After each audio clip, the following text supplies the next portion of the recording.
এমসিকিউটার দিকে একটু লক্ষ্য করি। এখানে বলছে ও বৃত্তের কেন্দ্র এবং কোণ পি ও কিউ সমান 88 ডিগ্রি হলে কোণ পি আর কিউ এর মান কত? তাহলে তথ্যের আলোকে একটা চিত্র আর্ট করে নেব। তাহলে এখানে দেখো ওটা হলো বৃত্তের কি কেন্দ্র। আচ্ছা, তাহলে এখান থেকে আমরা এই তথ্যের আলোকে দেখতেছি যেটা এটা ও যদি হয় এটা এস নেব, এটা পি, এটা এখানে কি নিবা এখানে এটা আর নেবা, এটা হলো কিউ।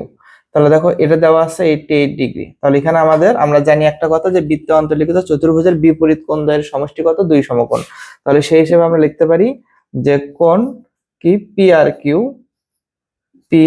আর কিউ প্লাস কোণ পি এস কিউ সমান কত? 2 সমকোণ মানে 180 ডিগ্রি। তাহলে আমরা একটা কাজ করে নেব, কোণ যেহেতু যেটা বের করতে বলছে সেটা হাতের বাম পাশে রাখবো, পি আর কিউ সমান 180 ডিগ্রি মাইনাস, এটা যদি এই পাশে আসে তাহলে কি হবে? প্লাসটা এই পাশে আসলে হবে মাইনাস পি এস কিউ।